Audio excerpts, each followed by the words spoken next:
I'm Edward, 29 years old, sitting at my parents' anniversary dinner, when Dad raises his glass.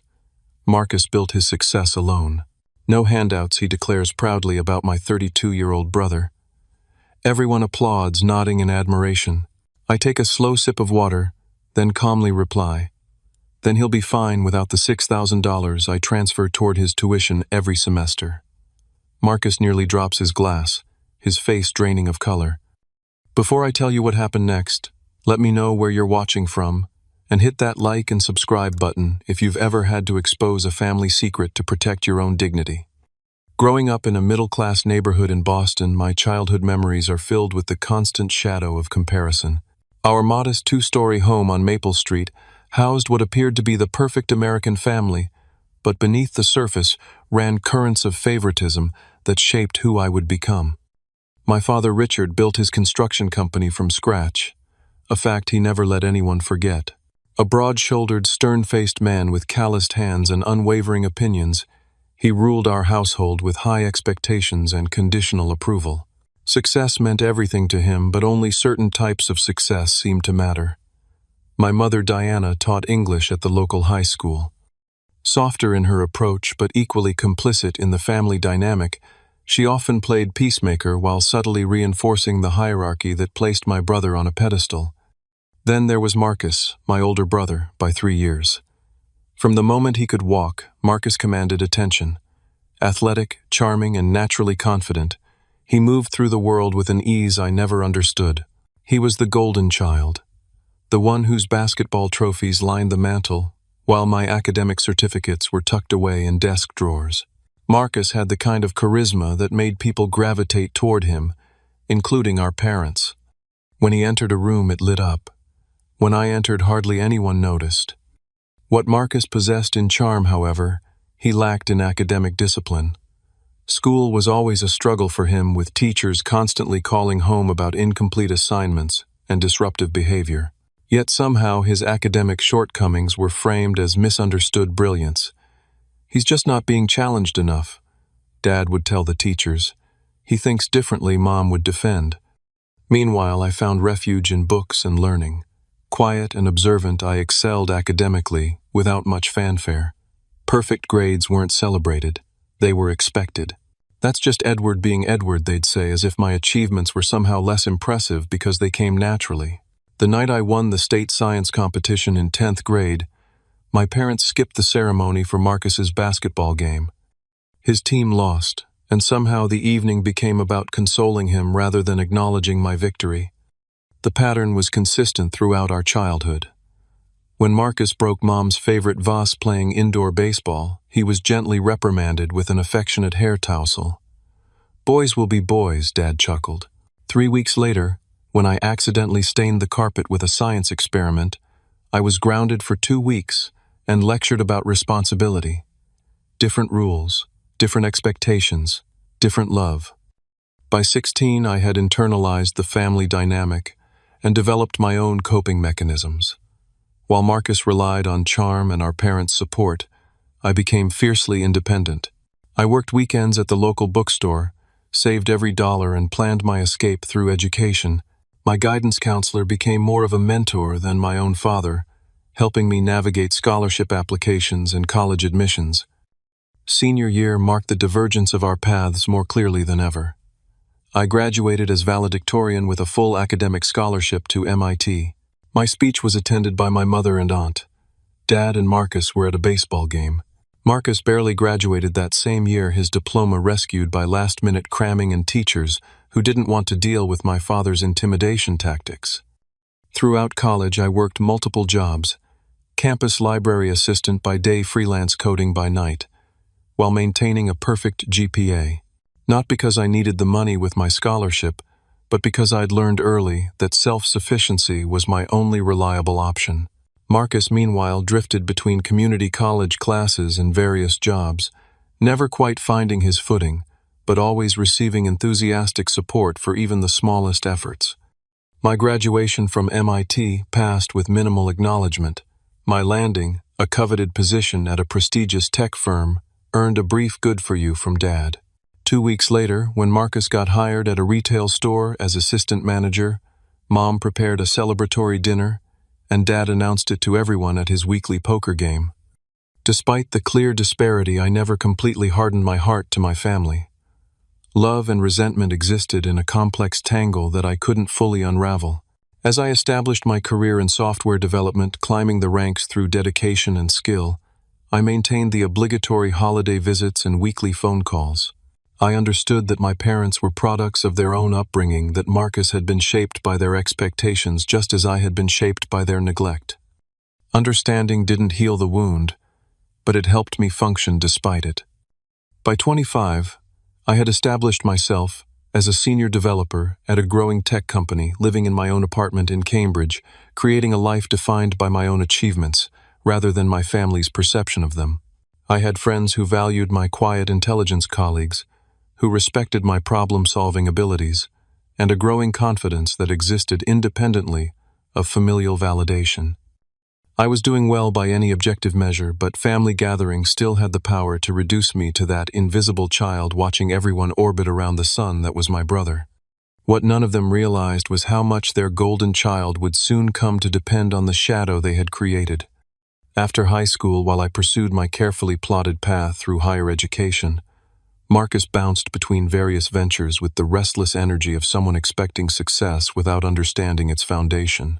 He tried his hand at real estate for 6 months, quitting when cold calling became too monotonous. He worked at Dad's construction company until the early mornings, and physical labor became not his thing. He even attempted to launch a sports podcast that fizzled after 3 episodes. Each false start was met with encouragement from our parents. "You're just finding your path," or "It takes time to discover your passion." 4 years before the fateful anniversary dinner, when Marcus was 28 and I was 25, he announced at Sunday dinner that he had finally decided to pursue a business degree. You would have thought he had discovered the cure for cancer from my parents' reaction. Mom cried tears of joy. Dad clapped him on the back with pride radiating from his face, and the entire evening transformed into a celebration of Marcus's awakening ambition. "I always knew you had greatness in you," Dad declared, pouring expensive scotch into glasses. "Education is the foundation of success." The irony of this statement, given his lackluster response to my academic achievements, wasn't lost on me as I quietly sipped my drink in the corner. Marcus didn't choose the practical route of community college or state university. No, only the prestigious Westfield Business School would do, a private university with a reputation almost as impressive as its tuition costs. Annual fees approached $40,000, not including housing and other expenses. When I gently suggested more affordable options, I was shut down immediately. "Don't be a downer," Edward, Mom said. "This is Marcus's moment." What none of them mentioned was the elephant in the room. Dad's construction company had been struggling for years. The economic downturn had hit the industry hard, and several large projects had fallen through. They had remortgaged the family home twice.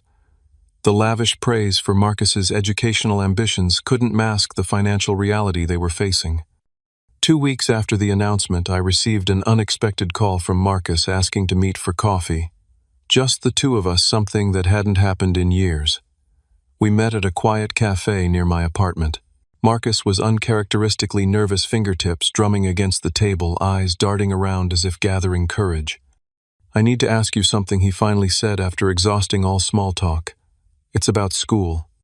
The request came packaged in Marcus's typical charm offensive. He explained that he had been accepted to Westfield, that it was his one shot at turning things around, but that the financial situation was temporarily complicated. Dad had promised to help, but couldn't cover everything. Student loans would handle most of it, but there was still a gap. "It's just $6,000 per semester," he said, as if the amount were trivial. "Just until I get my degree and start making real money, I'll pay you back with interest." That amount represented 2 months of my rent, or the down payment I was saving for my first home. It wasn't trivial to me, despite my comfortable salary. "Why not ask Dad?" I questioned. Marcus's expression darkened. "They've already stretched themselves thin. Dad's business isn't doing well, though he'd never admit it. Please, Edward. I wouldn't ask if there were any other option." I sat there stirring my coffee, weighing more than just financial considerations. Part of me, the part still wounded by years of being overlooked. Wanted to refuse to let Marcus experience the self-reliance I'd been forced to develop. But another part saw an opportunity, a chance to be the bigger person to help someone I still cared about despite everything, and perhaps to finally gain some recognition from my family. "I'll do it under 2 conditions," I finally said. "First, this stays between us. I don't want this to become some narrative about how I needed to help my struggling brother. Second, you maintain at least a 3.0 GPA. I'm not funding academic tourism." Marcus agreed eagerly, relief washing over his features. We worked out the logistics. I would transfer the money directly to his student account each semester, creating a paper trail that proved where the funds were going. He promised to pay me back once he secured a real job after graduation. That night, after making the first transfer, I sat on my balcony wondering if I'd made a mistake. $6,000 wasn't going to ruin me financially, but the arrangement felt like an extension of the family dynamic I'd worked so hard to escape. Still, I hoped that perhaps this act of generosity might heal something between us, might make Marcus recognize his privileges and my value. I adjusted my budget, postponed my plans to purchase a condo, and cut back on some luxuries I'd allowed myself. It was a sacrifice I made silently without complaint because some part of me still sought the familial approval I'd never fully received. The following months brought no grand recognition of my sacrifice. Marcus occasionally texted brief thanks after each transfer, but our relationship remained largely unchanged. At family gatherings, he continued to dominate conversations with stories of his classes and campus life, never once mentioning the financial support that made it all possible. Our parents beamed with pride at his new direction, completely unaware of my role in facilitating it. "Marcus is finally applying himself," Dad would say. "He's doing it all on his own, finding his way." I would nod and smile, the secret arrangement sitting heavy in my stomach like an undigested meal. With each passing semester, I made the transfers, faithfully watching my savings grow more slowly, adjusting my life plans around this commitment I'd made. I told myself it was temporary, that it was worth it to help my brother finally establish himself. I believed, perhaps naively, that my generosity would eventually be acknowledged and appreciated. I didn't realize then that I was setting the stage for an even greater disparity, that my silent support was enabling the very narrative that had diminished me all my life. But family dynamics run deep, and old patterns are hard to break, especially when you're the only one trying to change them. 4 years passed with the rhythm of academic semesters marked by the recurring notification from my banking app, "Transfer to Westfield Business School. $6,000 completed." 8 semesters, $48,000 total, nearly the down payment on a modest home in the suburbs, or a year's sabbatical to travel the world, or seed funding for the startup. I'd been conceptualizing in my spare time. Instead, it went to my brother's education, a silent investment in someone else's future, while mine remained on partial hold. The arrangement might have been bearable if Marcus had shown any sign of humility or gratitude beyond the perfunctory text messages that arrived after each transfer. But as time passed, something troubling began to happen. Marcus started to believe his own myth. In family conversations, he spoke about putting himself through school and making sacrifices for his education. The first few times I assumed he was maintaining our agreed-upon privacy. Eventually, I realized he had internalized a narrative that erased my contribution entirely. Meanwhile, Marcus's lifestyle hardly reflected someone struggling financially. He drove a new Audi, a graduation gift from Dad, he explained casually at Thanksgiving dinner. He wore designer clothes to family functions. His Instagram showed weekend trips to Miami and skiing excursions in Vermont. Each post felt like a small betrayal, evidence that my sacrifice was funding not just education but a lifestyle I myself had never permitted despite earning my own comfortable salary. "Your brother is really turning things around," Mom commented during a Sunday phone call. "He's interviewing for internships at top firms. We're so proud of how hard he's working." I swallowed my response, the words burning in my throat. Do you know who's actually working hard? The person funding his education. Instead, I murmured agreement and changed the subject. The disparity became even more apparent when I received a significant promotion at work, becoming the youngest senior architect in the company's history. I shared the news during a family dinner, receiving brief congratulations before the conversation quickly shifted to Marcus's internship application at Goldman Sachs. "Well, technology is easier to succeed in," Dad commented dismissively. "The financial sector is where the real challenges are. Marcus is aiming for the top." That night I scheduled my first appointment with Dr. Karen Phillips, a therapist specializing in family dynamics. In her comfortable office with soft lighting and muted colors, I finally gave voice to the resentment that had been building inside me. "I'm enabling the very dynamic that has hurt me my entire life," I admitted during our third session. "I'm literally paying for my own erasure." "Why do you continue with the payments?" she asked, her expression neutral, but curious. It was a question I'd asked myself countless times. Because I made a promise. Because I don't want to be the bad guy. Because maybe if I'm generous enough, they'll finally see me. Dr. Phillips became my sounding board as the situation grew increasingly complicated. My relationship with Sarah, a brilliant architectural photographer I'd been dating for nearly 2 years, began to strain under the weight of my unresolved family issues.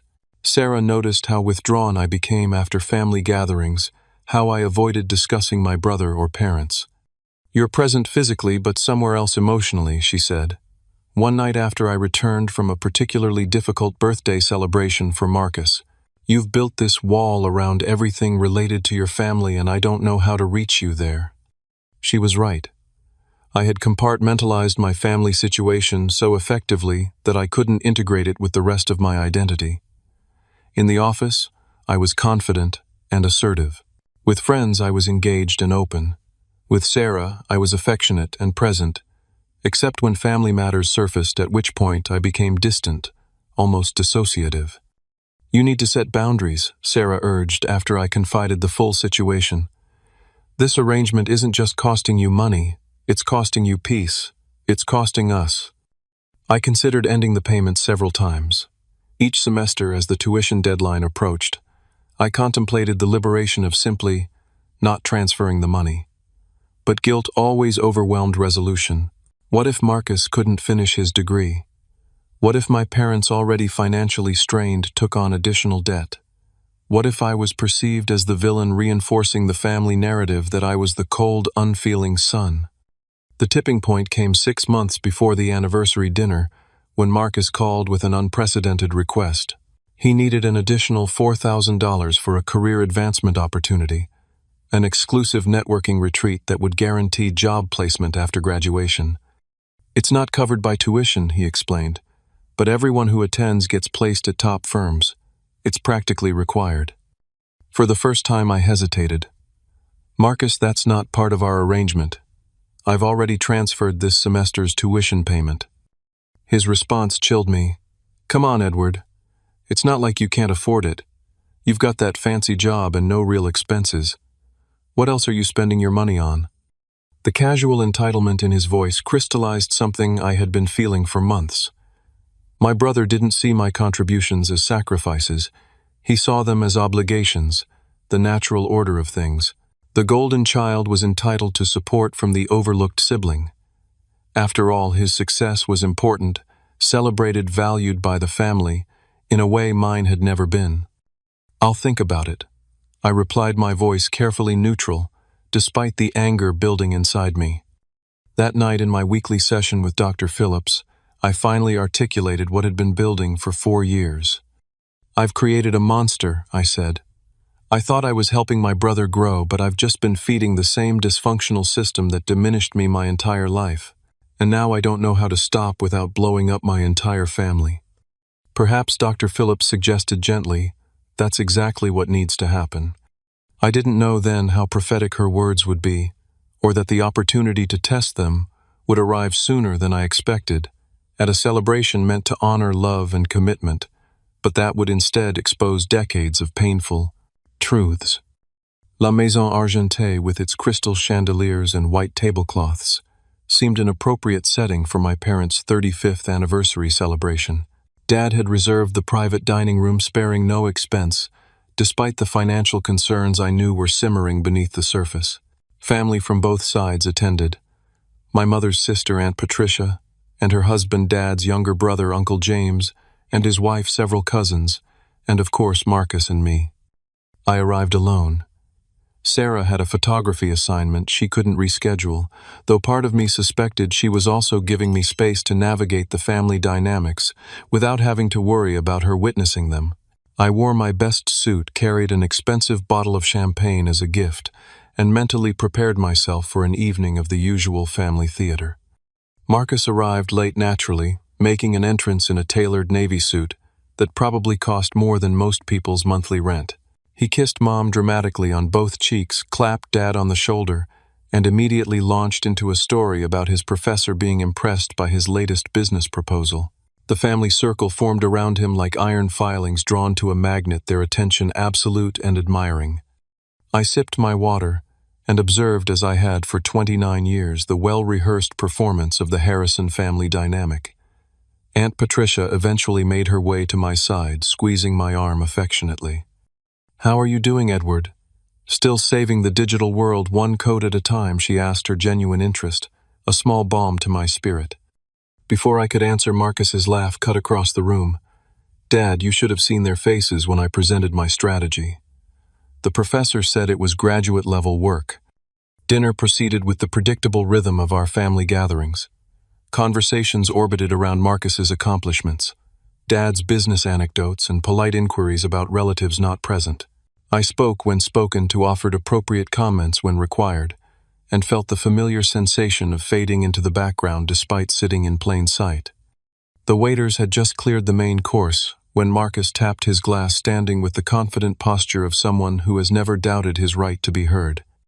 "I have an announcement," he declared, smiling broadly. "I just found out yesterday that I made the dean's list this semester. 3.8 GPA. The table erupted in applause and congratulations. Mom dabbed at her eyes with her napkin. Dad beamed with pride that had never been directed at my perfect 4.0 throughout university. "That's wonderful, son," Dad said, raising his glass. "I always knew you had it in you, just needed to find your passion." The praise continued for several minutes, with various relatives offering their congratulations. Uncle James suggested the achievement called for another bottle of champagne. Cousin William asked about job prospects. The collective adoration was palpable and painfully familiar. Then Dad stood, his expression solemn with pride, champagne glass raised high. "I want to make a toast to my son Marcus," he began, his voice carrying the weight of paternal approval I had sought my entire life. "When he decided to go back to school, I knew he would excel. And he's done it entirely on his own merit through hard work and determination." He paused, looking directly at Marcus with undisguised admiration. "Your brother built his success alone. No handouts, no shortcuts. Just pure grit and intelligence. That's the Harrison way." "Here, here," called Uncle James as everyone raised their glasses in agreement. The applause that followed seemed to stretch into infinity, each clap another small wound to my already scarred sense of familial belonging. I watched as Marcus basked in the praise, his expression a mixture of false humility and genuine pleasure. I saw my mother's proud tears, my father's satisfied smile, my relatives' admiring gazes, all directed at the carefully constructed myth of Marcus the self-made man. Something shifted inside me in that moment. Not anger exactly, but a calm, clear certainty that I could no longer participate in this fiction. 4 years of transfers, $48,000 of my own hard-earned money, countless adjustments to my own life goals, all to support the very narrative that was being used to diminish me once again. The applause faded. Conversations resumed. I took a slow, deliberate sip of water, placed the glass carefully on the table, and spoke in a voice that was quiet but clear enough to carry. "Then he'll be fine without the $6,000 I transfer toward his tuition every semester." The silence that followed was absolute.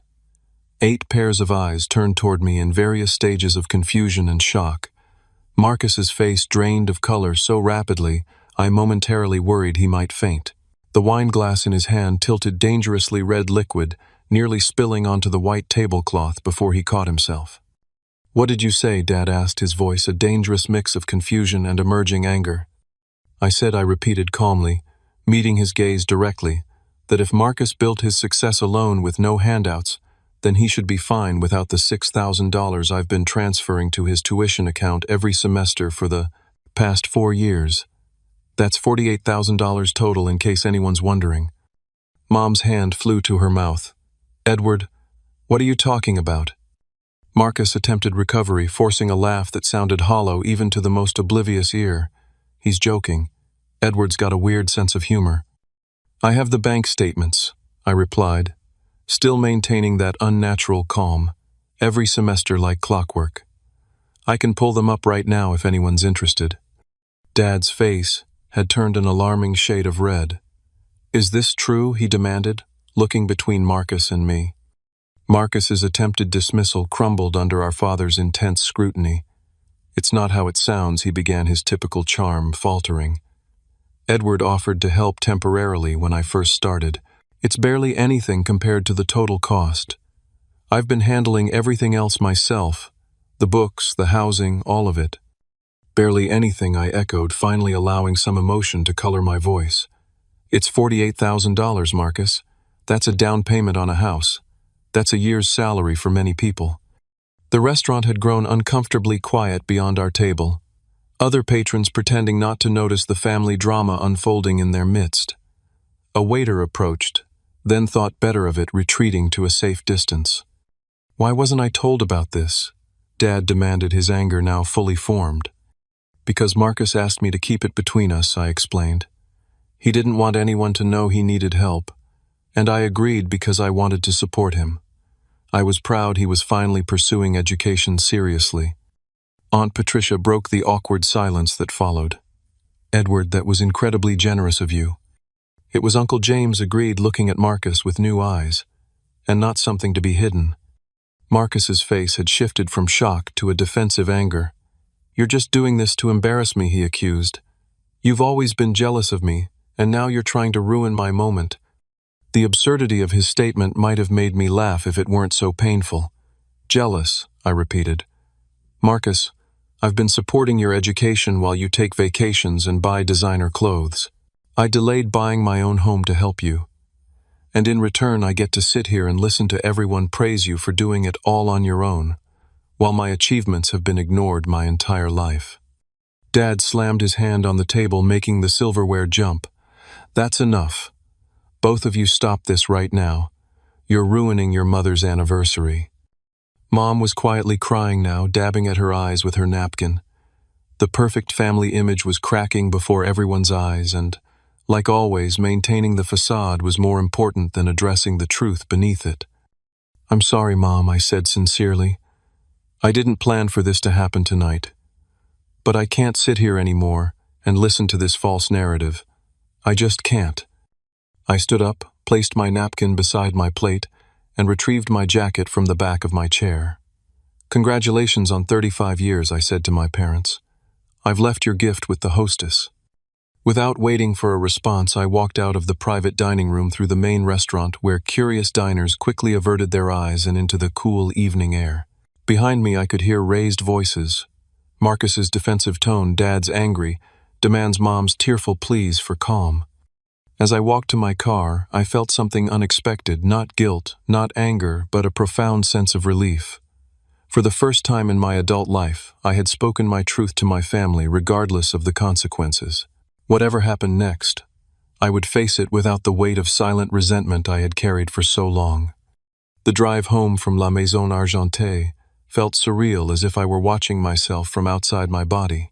The familiar streets of Boston passed in a blur, my mind replaying the shocked expressions around the dinner table in an endless loop. My phone buzzed repeatedly in my pocket. 14 missed calls and 23 text messages by the time I parked outside my apartment building. 3 from Mom pleading for me to call her back. 5 from Dad, the messages growing progressively more demanding. 6 from various relatives ranging from concerned to judgmental. None from Marcus. I silenced the phone and sat in my car for several minutes, hands still gripping the steering wheel, breathing deeply to center myself. The emotional aftermath of my disclosure washed over me in waves. Relief followed by doubt, vindication followed by guilt, determination followed by uncertainty. Had I done the right thing? Had I chosen the worst possible moment? Would this irreparably damage my already fragile family relationships? Sarah was waiting in my apartment, curled up on the couch with a book and a glass of wine. One look at my face told her everything she needed to know. "It happened," she said, not a question but a recognition. I nodded, collapsing beside her, suddenly exhausted. At the anniversary dinner, in front of everyone. She didn't ask for details immediately, just pulled me close and held me her steady presence, anchoring me as the adrenaline of the confrontation began to fade. After several minutes of silence, I recounted the evening's events, my voice occasionally catching, as I described the moment of revelation and its immediate chaotic aftermath. I don't know if I did the right thing, I concluded, but I couldn't sit there anymore listening to them praise him for something that isn't true, that erases everything I've sacrificed. "You did what you needed to do," Sarah said firmly. "It wasn't about the right moment. There is no right moment for truth that people don't want to hear. It was about your dignity." My phone continued its silent vibration in my pocket. I finally pulled it out to scan the messages. Among the expected reactions, Mom's tearful confusion, Dad's angry demands for explanation, Aunt Patricia's gentle concern, one notification stood out. A car had entered the building's parking garage using the guest code I had provided to family members months ago. "Marcus is here," I said, a mix of dread and determination settling in my stomach. Sarah squeezed my hand. "Do you want me to stay?" I considered the question carefully. "Number. This conversation needs to happen between brothers." She gathered her things, kissing me gently before leaving. "Call me after, no matter how late. And remember, you have nothing to apologize for." The knock came 3 minutes after Sarah left, 3 sharp raps that somehow conveyed anger even through the wooden door. I opened it to find Marcus standing there, his perfect appearance from dinner now disheveled. Tie, loosened hair, mussed as if he'd been running his hands through it repeatedly. "What the hell was that?" he demanded, pushing past me into the apartment without waiting for an invitation. "The truth," I replied, simply closing the door. "Something our family isn't particularly familiar with." Marcus paced my living room like a caged animal, agitation evident in every movement. "You humiliated me in front of everyone. Do you have any idea what you've done?" "I exposed a lie," I said, maintaining a calm I didn't entirely feel. "A lie you've been comfortable living with for 4 years. He whirled to face me, finger pointed accusingly. "We had an agreement. You promised to keep the arrangement between us." "An agreement you violated the moment you started taking credit for doing it all on your own," I countered. "Do you know how it feels to sit there semester after semester listening to everyone praise your independence while I'm transferring thousands of dollars to your account? Do you have any concept of what that's like?" Something in my voice, perhaps the raw honesty of the question, seemed to penetrate Marcus's defensive anger. He sank onto my couch, the accusatory posture giving way to something more complex. "You could have talked to me privately," he said, though the fire had diminished in his tone. "Would that have changed anything? Would you have corrected Dad's toast, told everyone the truth about your self-made success?" The silence that followed was answer enough. We sat there, 2 brothers who had orbited each other for decades without ever truly seeing one another, the weight of unspoken truths finally between us. "Why did you do it?" Marcus asked, eventually his voice smaller than I'd ever heard it. "Why did you agree to help me in the first place if it made you so resentful?" The question caught me off guard. In all my therapy sessions, all my conversations with Sarah, all my internal debates, I had never fully articulated the complex motivations behind my decision. "Because you're my brother," I said finally. "Because despite everything I wanted you to succeed. Because I thought maybe if I helped you things between us might change." Marcus looked up, genuine confusion in his expression. "Change how?" "I thought maybe you'd see me," I admitted. "Really see me as someone of value, someone who contributed to your life in a meaningful way. Not just the invisible brother you've competed against and overshadowed since we were kids." The words hung in the air between us, more honest than any conversation we'd had in our adult lives. Marcus stared at me, something shifting in his expression. "I never thought of it that way," he said slowly. "I never thought of you as invisible." A bitter laugh escaped me before I could suppress it. "Of course you didn't. You were too busy being seen." That's not fair, he protested, but with less conviction than before. Isn't it? When was the last time Mom or Dad celebrated any of my achievements? When was the last time anyone in our family asked about my career, my goals, my life? I made senior architect at 27, the youngest in company. History, and Dad dismissed it as technology being easier than finance. Marcus was quiet for a long moment. I didn't know that happened. Because you don't notice, I said, exhaustion creeping into my voice. You've never had to notice anyone else because everyone's always been focused on you. Another silence stretched between us, this one less hostile, more contemplative. Marcus ran a hand through his hair, a gesture reminiscent of our father when confronted with something he couldn't immediately control. I was always jealous of you, he said suddenly. The admission so unexpected I wondered if I'd misheard. What? I was jealous, he repeated, not meeting my eyes. Everything came so easily to you. School friends, decisions about the future. You always knew who you were, what you wanted. I was just trying different things, hoping something would stick. The confession momentarily stunned me. In all our years growing up, I had never once considered that Marcus might envy anything about me. He had been the sun and I, the distant planet, forever in orbit, forever in shadow. That doesn't make sense, I said finally. You were the golden child, the favorite, the one everyone believed in. And that was terrifying, he countered. Do you have any idea what it's like to have Dad looking at you like you're going to continue his legacy, to feel like you're constantly on the verge of disappointing everyone? You had freedom because they didn't put all their expectations on you. We sat with that revelation, each recalibrating decades of assumed truths. The narrative I had constructed, Marcus the adored myself, the overlooked, had never accounted for the pressure that came with such adoration.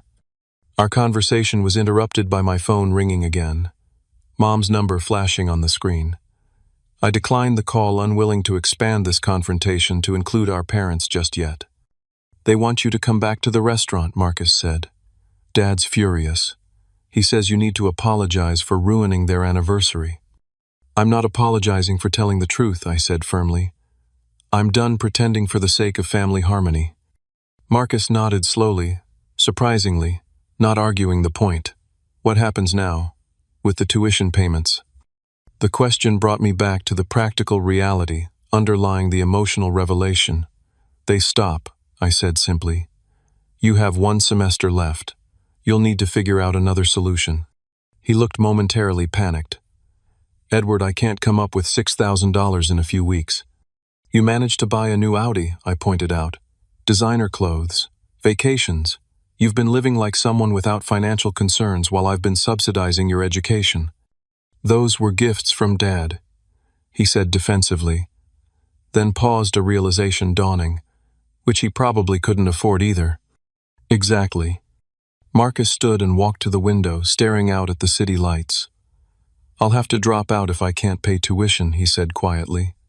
1 semester short of graduating. 4 years ago, that statement might have swayed me, might have activated the guilt and responsibility I had carried for so long. Tonight, it merely reinforced my resolution. That's a choice you'll have to make, I replied. I'm not your safety net anymore, Marcus. I can't be. He turned back to face me, expression unreadable. You really hate me, don't you?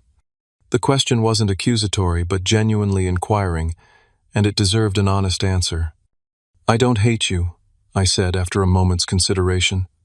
I hate the dynamic we've been trapped in. I hate that I've enabled it.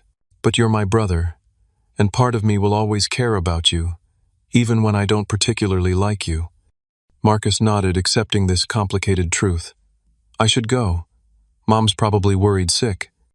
At the door, he paused, hand on the knob. For what it's worth, I am grateful. For the money, yes, but also for believing I could succeed when I wasn't sure myself. It wasn't an apology, not really, but it was perhaps the most genuine thing Marcus had ever said to me. I nodded, acknowledging his words without fully accepting them as sufficient. After he left, I sat alone in my apartment, mentally and emotionally drained. The confrontation had exposed truths I had held inside for years, but it had also revealed complexities I hadn't considered. The weight of expectation Marcus had carried the fear beneath his confidence. It didn't excuse his behavior or heal my hurt, but it added dimension to the black and white narrative I had constructed. I called Sarah, needing to hear her voice to ground myself in the present rather than the turbulent past that had been unearthed. As we talked, I realized that whatever happened next with my family, I had crossed a threshold from which there was no return. The old patterns had been irrevocably disrupted, and while that brought uncertainty, it also offered possibility. The possibility of more honest relationships, of boundaries that protected my well-being, of a family dynamic based on truth rather than comfortable fictions. That night I slept fitfully, dreams filled with fragmented conversations and shifting family portraits where faces blurred and reformed. But beneath the uneasiness was a current of something new, the quiet satisfaction of having finally spoken my truth regardless of the consequences that would follow. A peculiar silence descended from my parents in the week following the anniversary dinner revelation. No calls, no texts, no emails, just a void where the expected storm of recrimination should have been. Other family members weren't so restrained. Aunt Patricia called twice, her voice gentle but concerned, asking if I was all right and offering a sympathetic ear if I needed to talk. Uncle James left a gruff voicemail expressing surprise but also a grudging respect for finally standing up for yourself.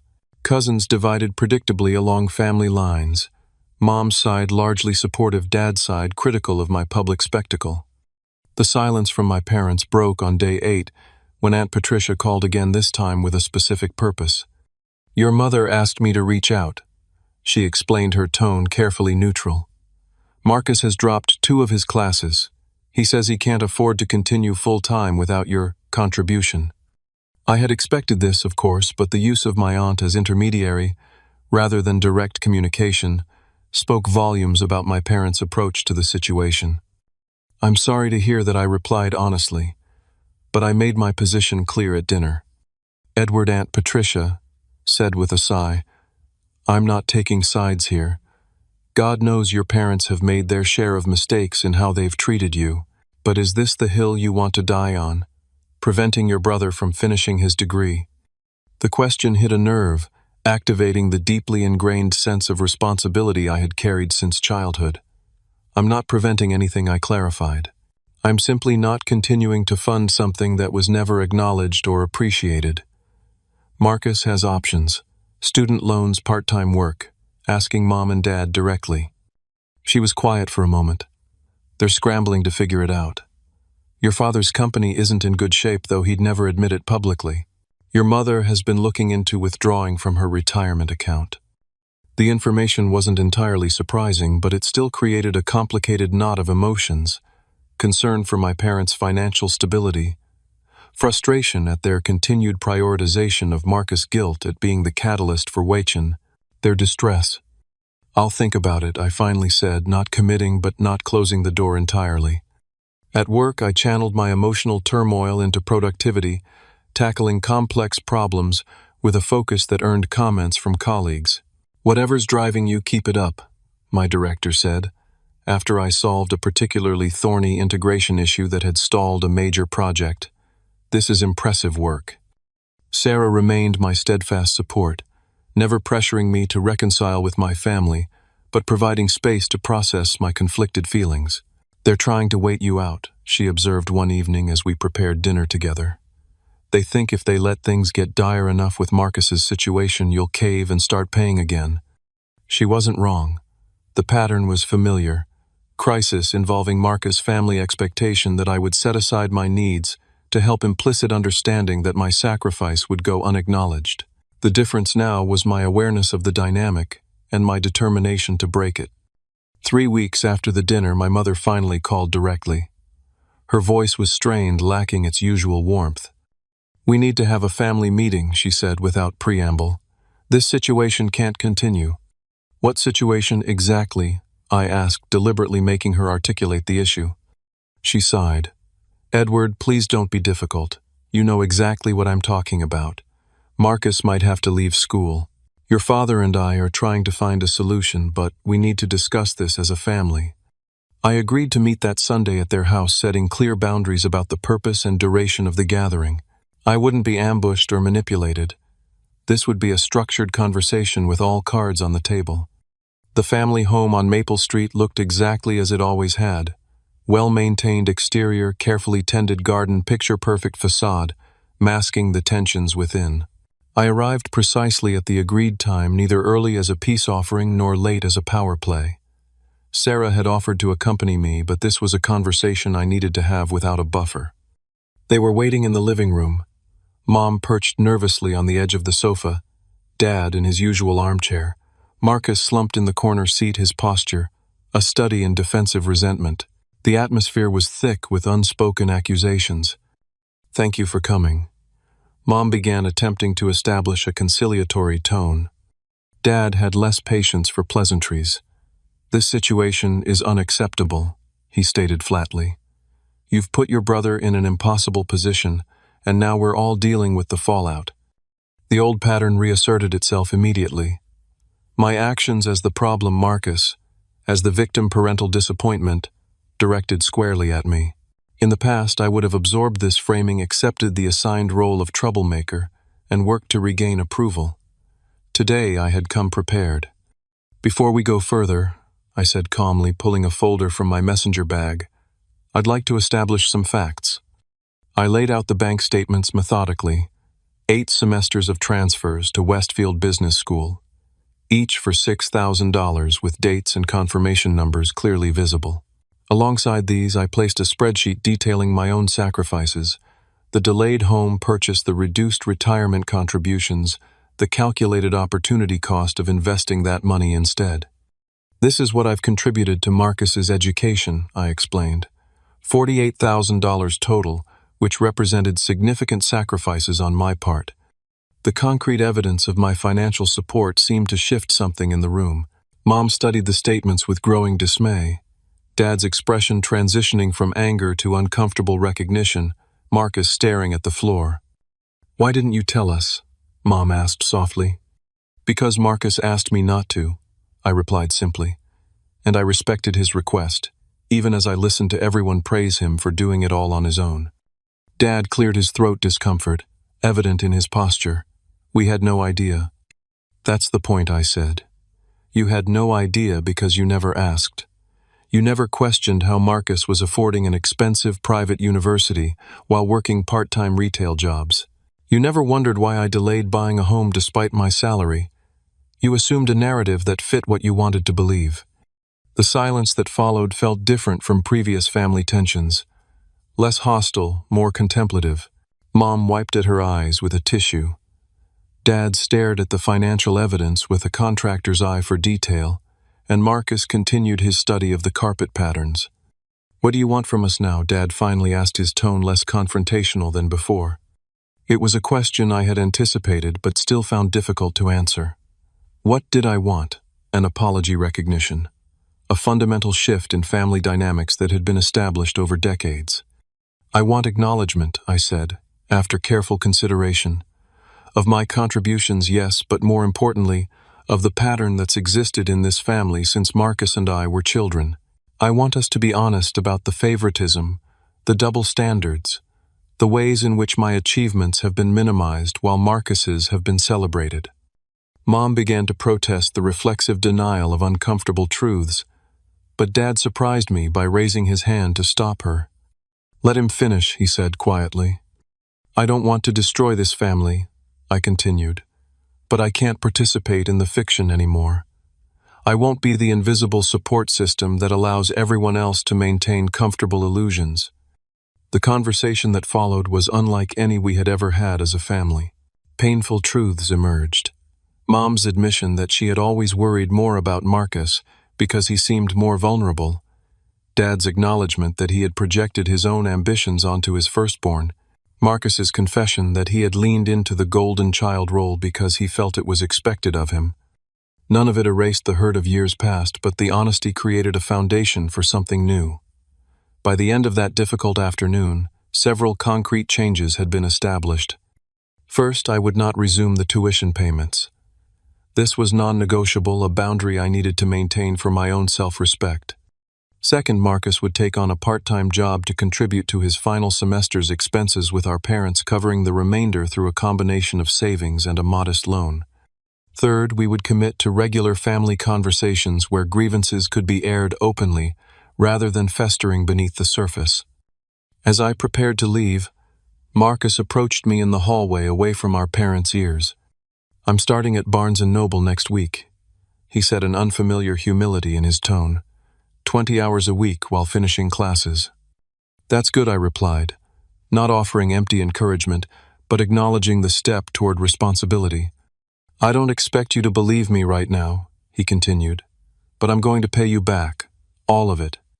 I studied my brother's face, searching for the manipulative charm I had grown wary of over the years.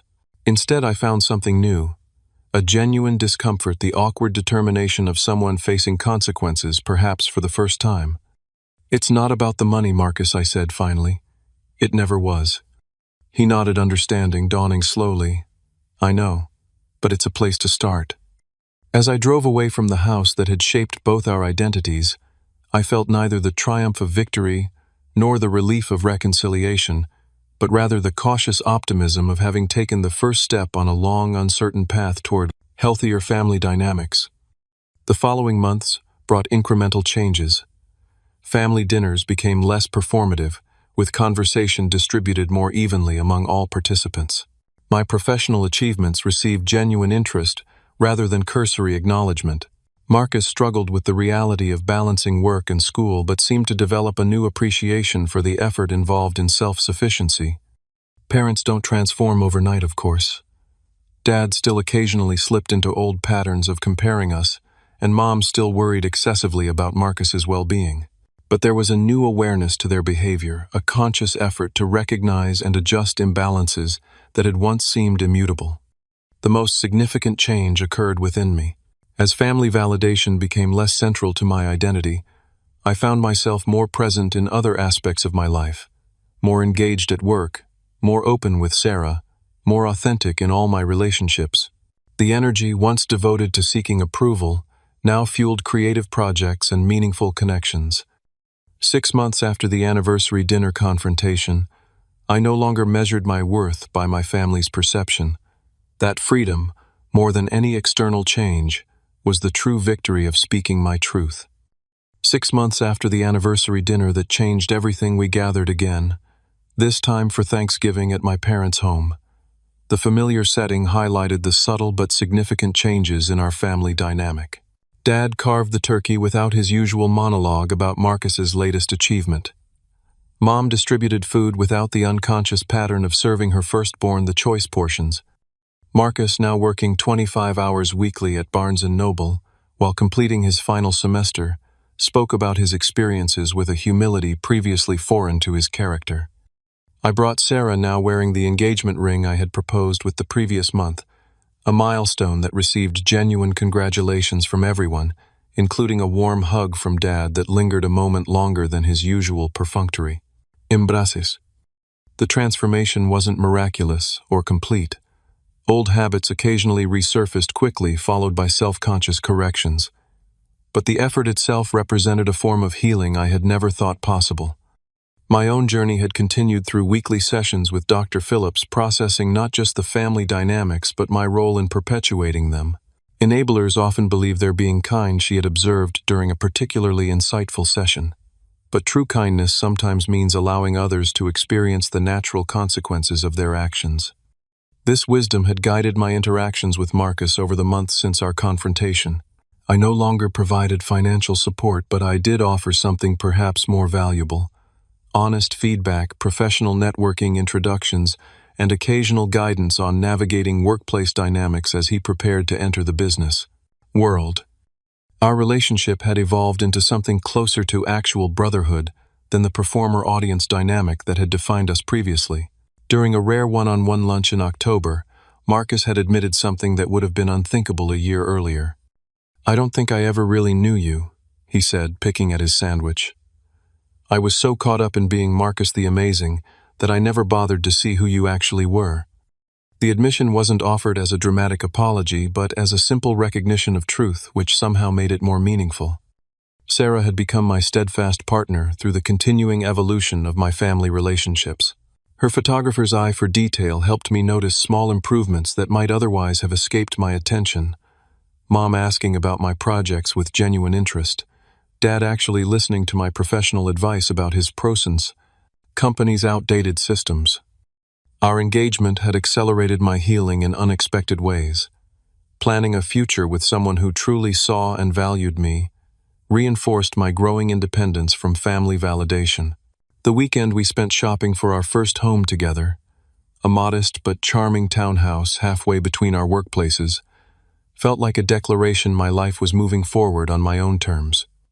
Marcus graduated in December, his academic achievement more meaningful for having been truly earned. The ceremony was attended by our entire family, and for once my parents' pride seemed appropriately proportioned, celebratory but not excessive. When Marcus acknowledged my support and guidance in his brief remarks to the family afterward, the deliberate vagueness of the statement contained an understanding between us. The financial aspect remained private, but the recognition was public. The most profound changes occurred not in dramatic confrontations, but in quiet moments that revealed shifting perspectives. Dad calling to ask my advice about retirement planning rather than just boasting about his latest project. Mom sending an article about a tech innovation with a note saying, "This made me think of your work. I'm trying to understand it better." Marcus texting to share both successes and failures, rather than curating a highlight reel of achievements. My own internal landscape had transformed most significantly of all. The hypervigilance that had once characterized my family interactions, constant awareness of slights, comparisons, and overlooked contributions, had gradually given way to a more peaceful presence. I could attend family gatherings without the armor of practiced indifference or the wound of unacknowledged hurt. I could simply be Edward, imperfect, accomplished, worthy of respect, not for what I provided, but for who I was. This Thanksgiving, as we finished dessert and moved to the living room for coffee, Dad cleared his throat in a way that once would have triggered my defensive reflexes. "I've been thinking a lot about legacy lately," he began, looking between Marcus and me with an unfamiliar thoughtfulness. "About what we leave behind, not just materially, but in how we shape the people we love." He paused visibly, gathering himself for words that didn't come easily to a man of his generation. "I haven't always been the father you both deserved," he continued. "I had fixed ideas about success that I tried to force on you. I see now how that hurt both of you in different ways." Mom reached for his hand, offering silent support for this unprecedented vulnerability. "Marcus, I pushed you into a role that wasn't necessarily yours to fill. Edward, I failed to see your value because it didn't match my narrow definition of achievement. I'm trying to do better now." The room fell silent, the confession hanging in the air between us. Years ago, I would have dismissed such words as too little too late. Today, I recognize them as the beginning of healing that might continue into the next generation. "Thank you for saying that, Dad," I said simply. Later that evening, as Sarah and I prepared to leave, Marcus pulled me aside on the front porch away from the others. "I have something for you," he said, handing me an envelope. Inside was a check for $2,000, nowhere near the total I had contributed to his education, but significant given his entry-level salary at the marketing firm he'd joined after graduation. "It's the first installment," he explained. "I've worked out a payment plan. It'll take time, but I'll repay everything." I studied the check, understanding that its value lay not in the amount, but in what it represented: accountability, respect, recognition of my sacrifice. "I'm proud of you," I said, words I had never expected to direct toward my brother, not for the money, but for who you're becoming. His smile, genuine rather than the practiced charm of years past, suggested he understood the distinction. The journey from resentment to reconciliation hadn't been linear or complete. There were still moments of backsliding old patterns reasserting themselves in times of stress or inattention, but the foundation had shifted from denial to acknowledgement, from performance to authenticity. As Sarah and I drove home that night, she asked what I was thinking, noting my unusual quietness. "I'm thinking about worth," I replied after a moment's reflection. "How I spent so many years trying to prove mine to people who weren't equipped to recognize it. How freedom came not from finally earning their validation, but from realizing I never needed it in the first place. The most valuable lesson from this painful journey wasn't about family dynamics or even speaking truth to power. It was about the liberation that comes from placing your self-worth beyond others' capacity to affirm it. About building a life so fulfilling that external validation becomes unnecessary rather than unattainable. Sometimes the kindest thing we can do, for ourselves and for those we love, is to stop supporting the illusions that keep everyone comfortable but stunted. True growth often requires the discomfort of reality, the natural consequences of our choices, the honest reckoning with who we are rather than who we pretend to be. My family was far from perfect, still navigating the new terrain of more authentic relationships, but we were moving forward with a shared commitment to truth over comfort, genuine connection over performed harmony. And in that messy, imperfect progress, I had found something I never expected from my family of origin: hope. Have you ever had to expose a family secret to protect your own dignity? Share your experience in the comments below. Sometimes the hardest conversations lead to the most important healing. If this story resonated with you, please hit that like button and subscribe for more authentic family stories. Remember, setting boundaries isn't selfish. It's essential for genuine relationships to flourish. Thank you for listening, and may you find the courage to speak your truth when it matters most.